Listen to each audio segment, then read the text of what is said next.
Welcome back. When you are looking for third-party verifiable information as well as scientific studies, you can actually visit googlescholar.com. You can find it at scholar.google.com.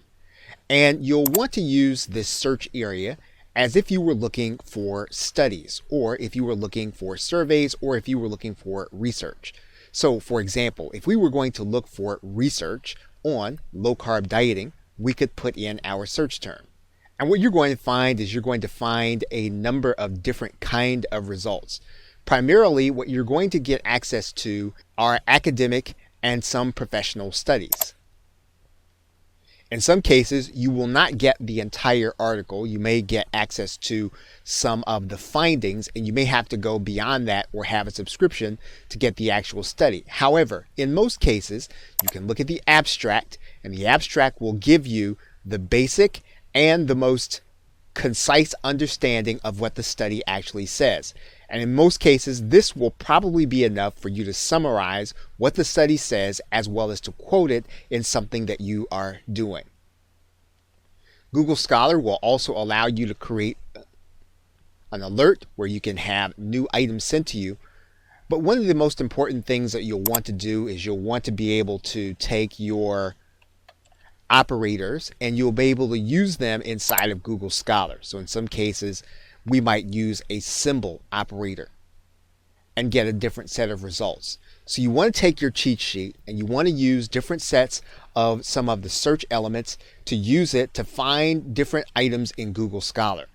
But taking your search term will actually give you the opportunity to get third-party verifiable information that you can use as proof and or social proof. Okay, so with that, thanks, and I will see you in another video. Welcome back. Now, another way to use Google Scholar is also to look for legal research. And in order to do that, all you really need to do is to click the case law button. And what you can do is you can actually search for the level of court that you are going to be looking for the information from. So, for example, if we wanted to select a certain court, we can actually select that court inside of Google Scholar to modify our search results. And then what we're going to do is we're going to put our search term in the box. So in this particular case, we're just going to put in dieting to see if there is any case law regarding that. And you'll notice then that we have case law that is related to dieting. Now, of course, we'll want to narrow this down and we'll want to use our search operators. But this is a very good way of being able to do research behind the scenes on certain topics. We can also search for topics at the federal level and or at the state level. So what you want to do is you want to narrow down where you are looking for law or precedent and then do your search within Google Scholar. Okay, so with that, thanks, and I will see you in another video. Welcome back. You are now looking at Google Books Ngram Viewer. You can visit this site by books.google.com/ngrams. It's spelled a little weird. You'll have to type in the letter N, then Grams. And basically what Ngram Viewer does is it calculates the popularity of a term within books from the years 1800 to 2000. So in some cases, you may find that your term may have been part of a published book, and you can write in your term, and it is another view of just how popular the term is. And so we can write in our term, low-carb dieting, then we can click enter.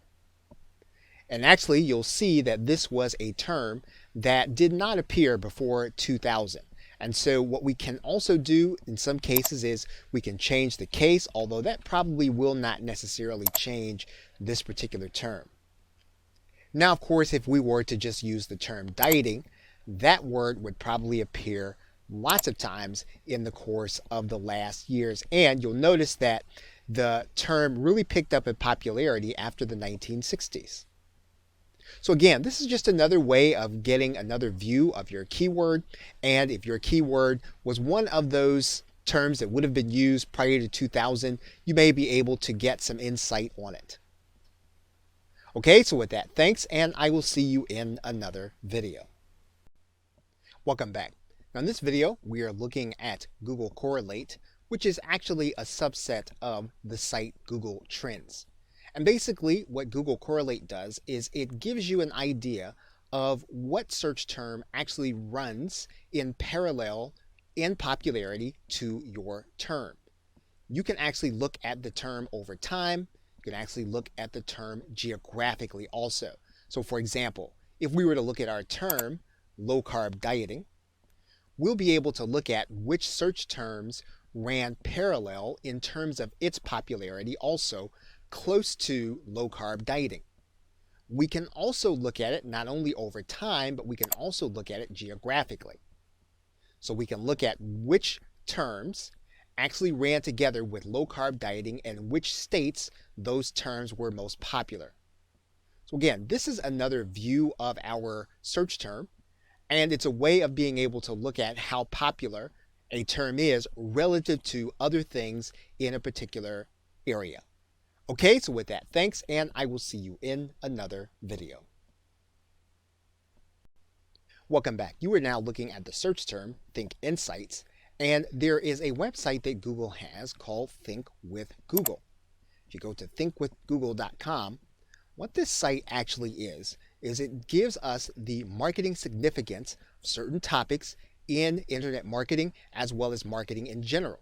So what we can do is we can always look at our term in light of some of the research that Google has been doing. All we'll need to do is to use the search and then write in our search term. Now, it may be that our term doesn't have any particular relevance, so we might need to broaden it. And in this particular case, we might have to broaden it again. And what we'll start to see is that there is insight on broader terms when it comes to marketing from Google's perspective. Think with Google is divided into three basic areas: consumer insights, marketing research, and advertising channels. So if you want to understand your search term from a marketing perspective, you'll want to go to Think with Google and then place it inside of the parameters. And then if you don't find it, continue to broaden the term until you find the basic structure of where Google intersects your term. Okay, so with that, thanks, and I will see you in another video. Now, another way to look at our keyword is to look at it within a patent search. And Google has a patent search at patents.google.com. And you can actually access that website. And what you're going to do is you're going to write in your term. In some cases, you may have to narrow the term. In some cases, you may have to broaden the term. But as you write it out, what Google will do is it will actually go and look for patents with those search terms. Now, what you'll be able to do is you'll be able to look at all of the different ways that individuals and companies have looked to patent on those search terms. You can look at the top results by filing date, who filed, who the inventors were. You can also narrow down the terms inside of Google Patents as well as do it by date. So again, if you want to look at some pre-commercial activity on your keyword, you can actually do it through the patent search at patents.google.com. Okay, so with that, thanks, and I will see you in another video. In conclusion, we are now looking at research.google.com, and there is a certain subset of this site that will give you access to the published papers from individuals working at Google. And quite a bit of the work that Google does is research, and you can actually go to look for your search term to see if there is any research significance through Google.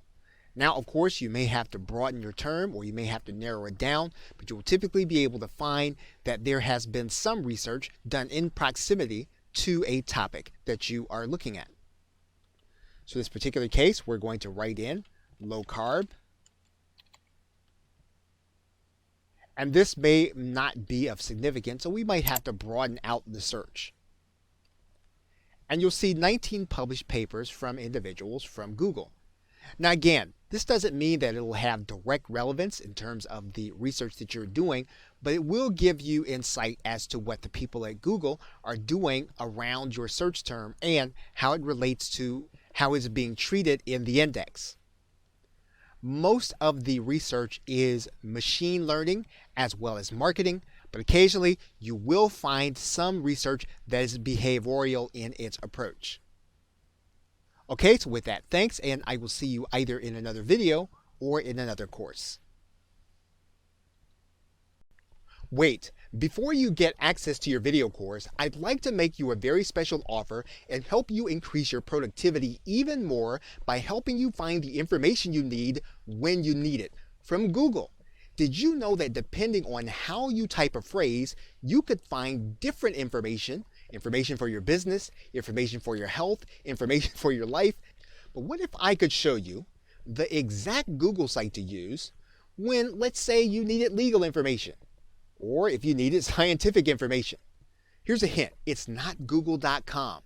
Look, I'll show you how to use Google by using the right punctuation to get the exact search results you want from search quicker than you're probably used to.